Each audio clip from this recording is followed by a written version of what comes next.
Right now at 6, waiting for answers. People on Ocracoke Island now having to deal with confusion on top of catastrophe. They have a lot of questions about a congressman's statement who said help from the feds is on the way.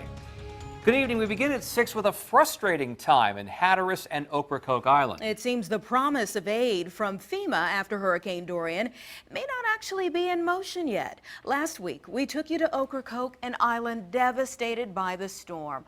The common question among residents, where's FEMA? Then, over the weekend, we got word that federal aid was on the way. Well, it seems that we heard was actually not the case. So now what? 10 on your side's Andy Fox was there last week, and he's following up on those recovery efforts now. Andy? Yeah, guys, really confusing. The only thing approved by President Trump is a pre-hurricane emergency declaration. That's it. What has not been approved, a major disaster declaration for public assistance.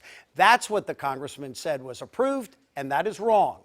It is a pending request at this time.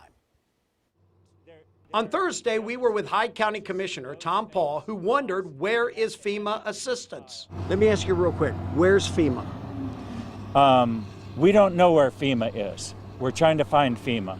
On Saturday, newly elected Congressman Greg Murphy came to Ocracoke and told everyone gathered public assistance funding has been approved to help the people of Ocracoke, signed by President Trump himself. When North Carolina Governor Roy Cooper did a walking tour of the island today, he made it clear that's not the case. FEMA emergency funding has not been approved. There was a time on Saturday, and when we all were sort of felt elated about that announcement, and unfortunately, it turns out to be not the case. According to FEMA, the only thing President Trump approved is pre-storm emergency declaration that freed up some money, but not the massive emergency funding needed for hurricane-hit Ocracoke. For the homeowners and business owners in Ocracoke who are counting on the FEMA assistance, I guess the question still remains, where's FEMA? And the bigger question for Congressman Murphy, why were we told on Saturday